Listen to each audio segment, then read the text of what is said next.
트럼프의 관세 전쟁으로 전 세계 경제가 불확실성에 휩싸이고 있습니다. 2차 대전 후 미국이 주도한 자유무역 세계화 덕분에 세계 10대 경제국으로 발전한 우리나라는 한 번도 겪어보지 못한 경악스러운 사태입니다. 이 땅의 기독교인들은 전후 경제적인 번영을 우리의 기도에 주님께서 응답해 주신 축복으로 생각해왔습니다. 이제 물질적 번영을 멈추게 하시고 경제적으로 힘든 시대를 겪게 하시는 주님의 뜻하심은 무엇일까요? 메신저 뉴스 첫 순서는 광주 안림교회 김현주 목사님, 남해주 플레도안교회 나가임 목사님, 경주남부교회 김상준 목사님입니다. 지난 6월 24일부터 7월 3일까지 우리 청년들이 미국 비전 트립을 다녀왔습니다. 처음 도착한 곳이 뉴욕이에요. 뉴욕에서 우리 교회 청년부 출신 정정숙 박사님이 자기 집에서요 25명의 비전 트립 팀을 이틀 동안 먹여주고 재워주셨습니다. 현재 미국 물가로 따지면 25명이 그 집에서 먹고 잤잖아요. 1,500만 원 정도의 예산을 절감할 수가 있었어요. 여러분 집에 25명이 누가 찾아왔는데 밥 해주고 먹여주고 재워줘요. 쉬워요? 어렵잖아요. 근데 양림교회 후배들이 왔다고 기쁘고 사랑하는 마음으로 대접을 해주셨답니다. 근데 여러분, 우리 정정숙 박사님은 우리 교회 와서 설교도 하셨지만 현재 항암 치료를 받고 있는 폐암 환자예요. 정정숙 박사님이 이틀 동안 대접했던 우리 교회 청년들을 이제 뉴욕에서 켄터키주로 떠나보낸 다음에 감사 일기를 써서 보내주셨어요. 청년들에게 얻은 영예로운 호칭 뉴욕맘. 아이들 막 보내고 항암주사 맞으러 병원에 와 있습니다. 오늘부터는 한 번도 경험해 본 적 없는 뜨거운 날씨가 정상의 날씨가 되어서 감사합니다. 양림교회 청년들이 머무는 동안 우리 집에 에어컨이 잘 작동되어 감사합니다. 팀원들이 아프지 않고 잘 지내어서 감사합니다. 나를 도와주기 위해 부엌으로 달려와 주고 뒷정리까지 도와주는 매너 있는 청년들에게 감사합니다. 무엇이든 차려주는 음식 맛있다고 잘 먹어주어서 감사합니다.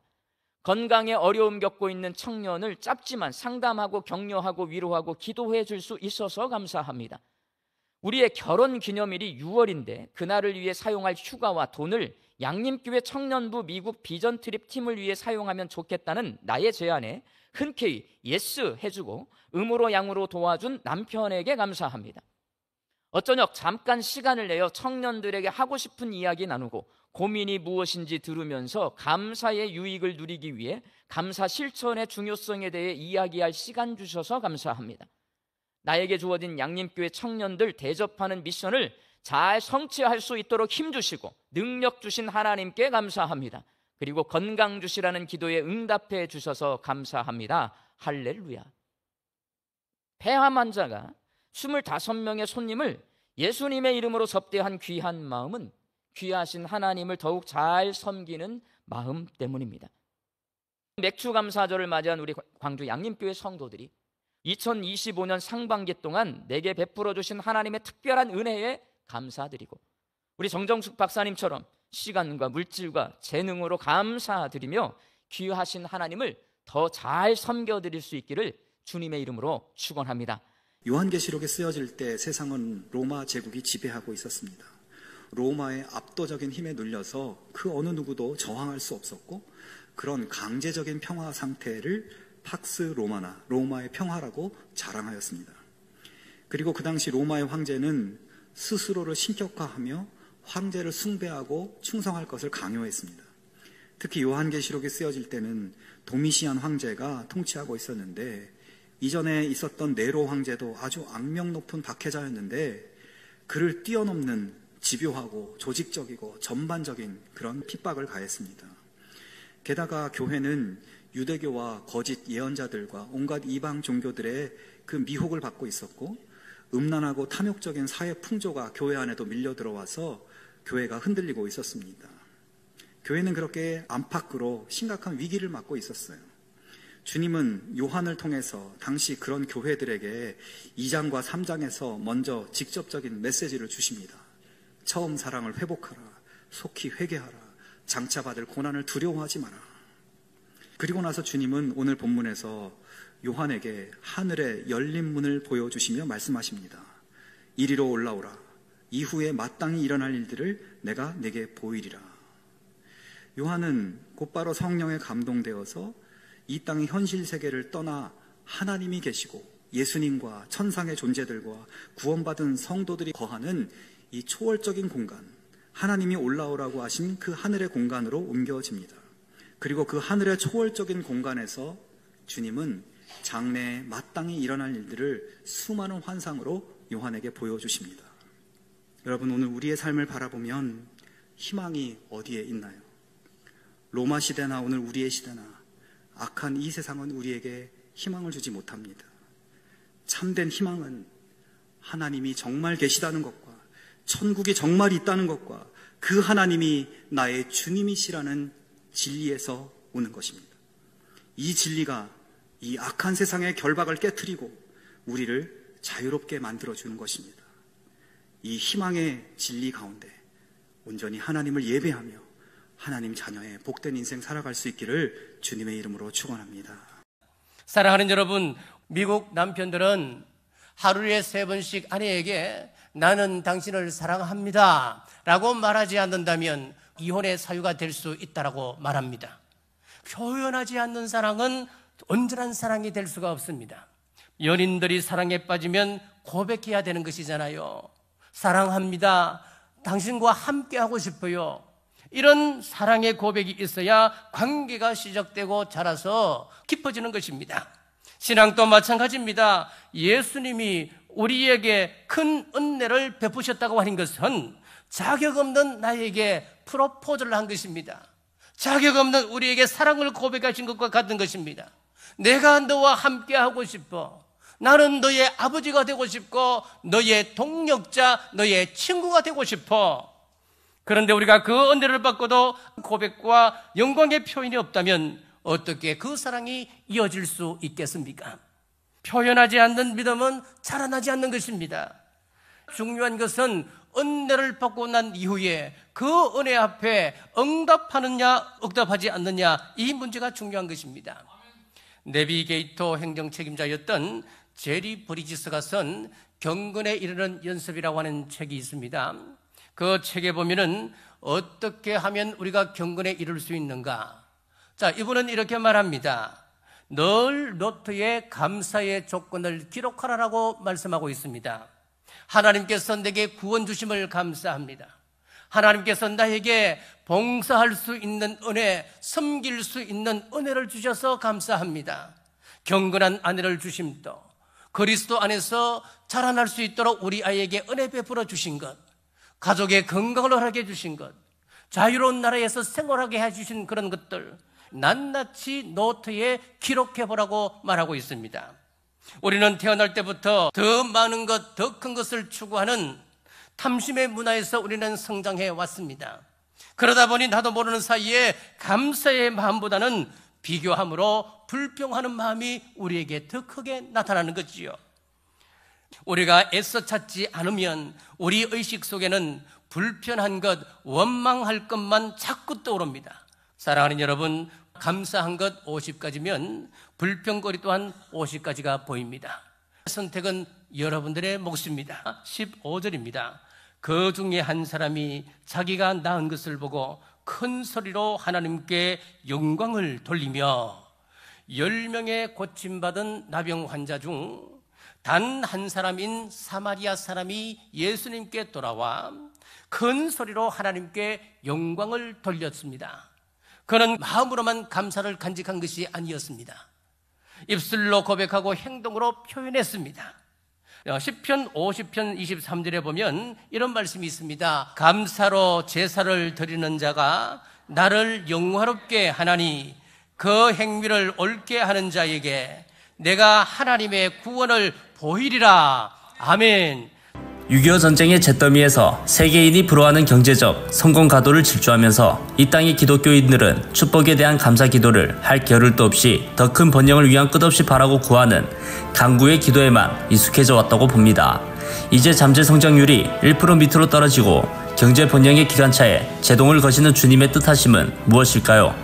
메신저 뉴스 두 번째는 부산해안교회 조성일 목사님, 부상서교회 나이천 목사님, 울산호계 교회 김병무 목사님을 연결합니다. 오늘은 이 후반기, 후반전이라고 하는 말을 어떤 가치적인 측면에서 생각해 보기를 원합니다. 이전과는 전혀 다른 가치관으로 살아가는 것을 의미하는 단어로 한번 생각해 보자는 것입니다. 모든 사람이 나이가 좀 들었다고 해가지고 인생의 후반전을 시작할 수 있는 게 아니라는 것이죠. 어떤 사람은 자기 자신만을 위해 사는 전반전만 살다가 죽습니다. 그리고 어떤 사람은 70, 80이 되어서야 비로소 인생의 후반전을 시작합니다. 이전과는 전혀 다른 전략으로, 전혀 다른 가치관으로, 전혀 다른 목적을 가지고 살아가는 사람들, 그들이 바로 예수님을 믿는 사람들입니다.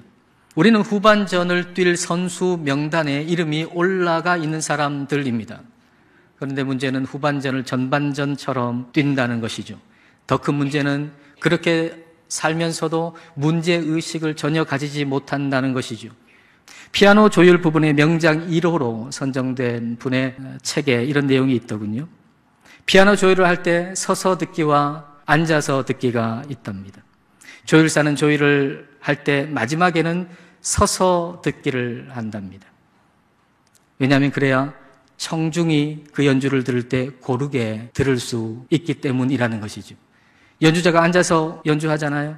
조율하는 사람이 앉아서만 조율을 하면 이 연주자에게는 좋을지 모르겠지만 그 연주를 듣는 청중은 고르게 그 음을 들을 수 없기 때문에 마지막에는 서서 듣기를 한다는 겁니다. 전반전의 조율은 앉아서 듣기입니다. 내게 좋으면 그만인 것이죠. 그러나 후반전의 조율은 서서 듣기입니다.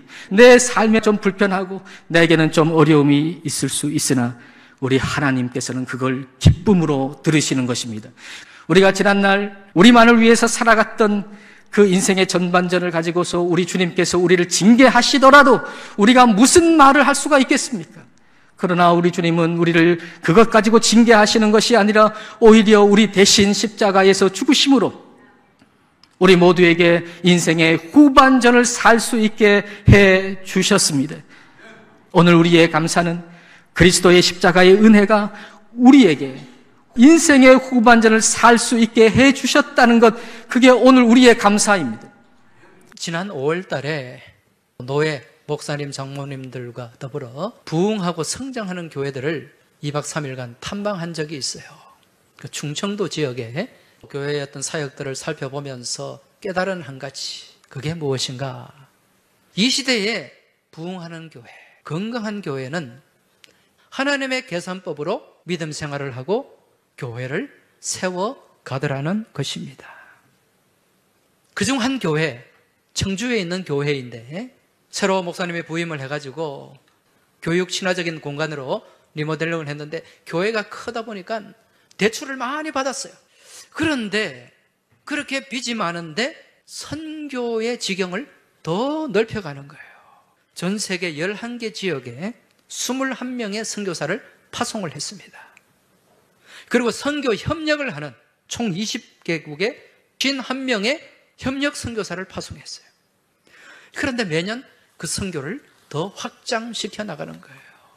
그래서 가난하고 굶주리고 어려운 그런 나라들을 돕고 또 국내의 가난한 이웃들을 돕는 거죠. 4월부터 7월까지 이 교회는 50여 개 팀이 아울리치로 움직여요. 여기에 소요되는 예산은 우리의 상상을 초월합니다. 여러분, 이게 사람의 계산으로 이게 맞습니까? 지금 교회에 부채가 많아요. 그럼 뭘 해야 됩니까? 선교하는 거 줄이고 구제도 줄이고 빚 갚는데 더 최선을 다해야 돼요. 이런 계산을 하지 않더라는 거예요. 무슨 계산법이 동원됩니까? 하나님의 계산법이 동원되는 거예요. 그러한 가운데 교회는 더 건강해지고 더 성장해지고 또 하나님의 역사는 더 많이 일어나더라는 것입니다. 여러분, 우리가 살아가는 모든 것, 내가 당연하다고 생각하는 것 하나도 당연한 게 없어요. 다 무엇입니까?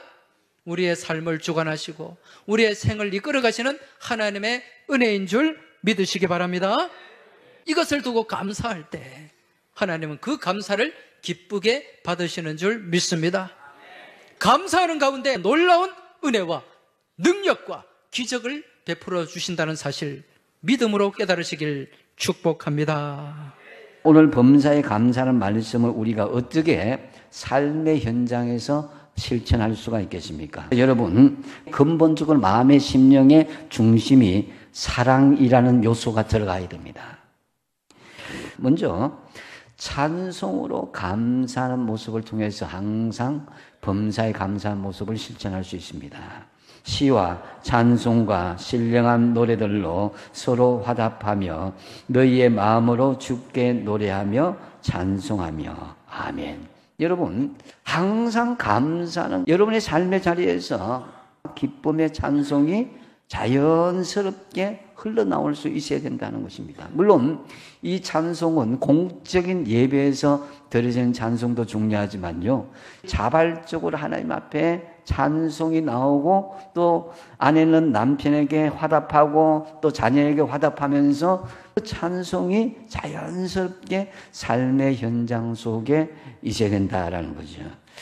그래서 이사야서 43장 21절에 이 백성은 내가 나를 위하여 지었나니 나를 찬송하게 하려 함이니라. 우리는 하나님의 목적에 맞게, 하나님의 창조 섭리에 맞게 찬송할 수 있는 삶이 일상화될 때에 그것이 범사에 항상 감사하는 모습이 아닌가라고 여겨집니다. 바울과 실라가 복음을 전하다가 빌립보 감옥에 갇혔습니다. 하지만 그들은 현실에 불평과 원망을 하기보다는 감사와 찬송을 하나님께 올려드렸습니다. 그랬을 때에 그 옥문이 열리는 그런 역사가 일어났던 것이죠. 아무리 여러분 우리 현실이 어렵다 하더라도 감옥과 같은 현실이겠습니까? 주님께서 말씀하십니다. 범사에 감사하라. 이것이 그리스도 예수 안에서 너희를 향하신 하나님의 뜻이다 하는 거죠. 하나님의 뜻인데 불평하고 원망하셔야 되겠냐 이거죠. 예수님께서 한 영혼 한 영혼 딱 살아가는 것은 우리가 무시하지 않고 경외하는 마음으로 잃어버린 영혼들을 구원하는 데 찾아 나서는 것이 바로 우리가 범사에 항상 감사한 삶이다라고 할 수 있는 것입니다. 그래서 여러분, 주님 그 사랑을 경외하는 마음으로 영혼 구원을 위해서 내가 그 사람에게 자존심 상하더라도 내 마음을 낮추는 겁니다. 이것이 바로 항상 감사하는 삶이다라고 할 수 있습니다. 참으로 주를 경외함으로 피차 복종하고 범사에 항상 감사를 실천하시기 바랍니다. 대한민국 경제가 큰 어려움에 직면한 데는 이 땅의 성도들에게 앞으로 세상 번영의 기도를 그만하고 감사 기도와 회개 기도를 회복하기를 바라시는 깊은 뜻이 있으시다고 봅니다. 메신저 뉴스 마무리는 대전제일교회 김철민 목사님, 고양 삼성교회 김영선 목사님으로 이어집니다. 세상을 이렇게 보면 세 부류로 나눌 수 있을 것 같아요. 첫째는 과거에 얽매여 사는 사람들. 옛날에 내가 받은 은혜, 옛날에 누구 어떤 이런 거 생각하며 사는 분들이에요. 또 어떤 분들은 분실을 차고 나가기 벅차는 분들이 있어요. 늘 발등에 떨어진 불 때문에 이거 끄고 저거 끄고 이러다가 한 해 지나고 두 해 지나고 이렇게 세월을 그렇게 보내는 분들도 계세요. 이런 분들은 늘 미래에 대한 걱정, 불안, 그리고 미래에 대한 그 막연한 어떤 무엇들이 늘 그들의 앞날을 가로막고 있는 모습을 보는 거예요. 과거에 발목 잡히고 현실에 떨어진 불 끄고 이러다 보니까 미래는 생각도 못하지만 늘 불안한 거예요. 그래서 여러분, 이런 분들 가운데 이렇게 있다가 보면 미래에 대한 꿈과 비전을 얘기하고 그것을 준비하는 그런 생을 살기보다는 퇴행적인 삶을 살고, 그리고 현실에 대해서 늘 그것 때문에 급급한 삶을 살아가는 그런 모습들을 종종 보게 되는 것입니다. 성경은 미래지향적인 책입니다. 2000년, 3000년 전에 오랜 얘기를 담고 있지만 성경은 과거를 얘기하는 것처럼 보여요. 그러나 그 성경 안에는 미래가 함축되어 있는 거예요. 그래서 맥주 감사절 출애굽 이후에 시내산에서 모세가 십계명을 받잖아요. 이 날을 기념하면서 우리가 그러면 상반기 동안 하나님께서 우리에게 주신 은혜를 한번 돌아보고 그리고 감사하는 시간을 가집시다 해서 맥주 감사주의를 지키게 된 거예요. 성령께서 오셔서 내가 지금까지 알지 못했던 예수 그리스도를 알게 해주시고 그분 때문에 내 미래의 삶이 활짝 열리고 의미를 가져오는 거 아니에요. 네? 여러분, 맥주 감사주일, 이거는 그 과거가 과거로 얽매여 있지 않다는 거예요. 성경의 모든 얘기는 오늘날 그리고 앞으로 미래를 위한 거예요. 여러분 꼭 기억하십시오. 하나님이 나에게 주신 모든 환경에 대해서, 그것이 직장이든지 가정이든지 어떤 형편이든지 그 긍정으로부터 뭐가 나오는 거예요? 사명이 나오는 거예요. 하나님은 어떻게 해서든지 살아야 되지 않겠니? 그냥 버텨. 예, 이렇게만 말씀하지 않았어요.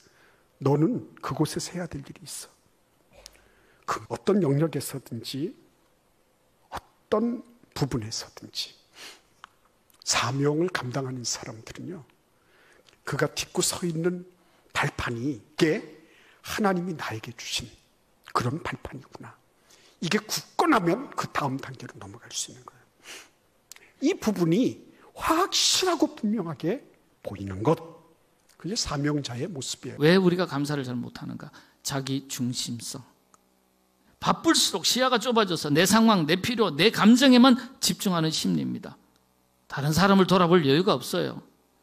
감사는 다른 사람들을 돌아보면서 하는 것입니다. 빌립보서 2장 4절의 말씀인데요. 각각 자기 일을 돌볼 뿐더러 다른 사람의 일도 돌아보아 나의 기쁨을 충만하게 하라. 긍정심리학의 창시자라고 알려져 있는 마틴 셀리그만이라는 교수님이 있어요. 이런 실험을 했습니다. 한 그룹은요, 일반적으로 행복할 것이라고 여겨지는 사회적인 어떤 지위가 있는 사람들, 부를 가지고 있는 사람들, 그리고 다른 한 그룹은 사회봉사활동에 아주 열심히 참여하는 사람들의 그룹을 서로 비교했습니다. 이들이 하루 동안 다른 사람들에게 감사합니다라고 표현하는 횟수를 조사를 했습니다. 참 신기한 것은요, 많은 것을 가지고 누리는 사람들에게서 감사의 고백이 더 많이 나올 것이라고 생각을 했지만 실제 조사에서는 나누고 섬기고 베푸는 사람들의 입에서 더 많은 감사의 고백과 언어가 표현되는 것을 발견했습니다. 그 비율이 3.8배입니다. 특히 헤비타트에 참여하는 사람들, NGO 활동에 참여하는 사람들, 그리고 반복적으로 사회 활동에 참여하는 사람들의 입에서 더 많은 감사의 언어가 표현되는 것으로 조사가 되었습니다. 그리고 이들의 행복지수 역시 3배 정도 차이가 났습니다. 나누고 베풀면서 더 행복감을 느끼는 거예요. 왜냐하면 감사를 아니까. 이 감사가 어떻게 해요? 자연스럽게 흘러가는 거예요. 베푸는 거예요. 나누는 거예요. 감사가 우리의 마음을 여유롭게 하지 물질의 부여가 우리의 마음을 여유롭게 하는 게 아닙니다. 내가 물질이 많이 쌓이면, 더 건강하면 그때는 내가 여유롭게 베풀고 참여하고 봉사하고 이웃을 위해서 선한 일을 하겠다. 그게 아니라는 거예요. 감사가 우리의 마음을 더 여유롭게 하더라는 거예요. 이게 뭘 말하는 겁니까? 바로 감사의 마음과 삶을 은혜 받는 것에서 받은 은혜를 나누고 베풀고 섬기고 헌신하는 것으로 이어질 때 우리의 행복지수까지도 올라가는 것을 보여주는 겁니다. 그래서 디도서 2장 14절에서 하나님께서 우리에게 가르쳐 주십니다.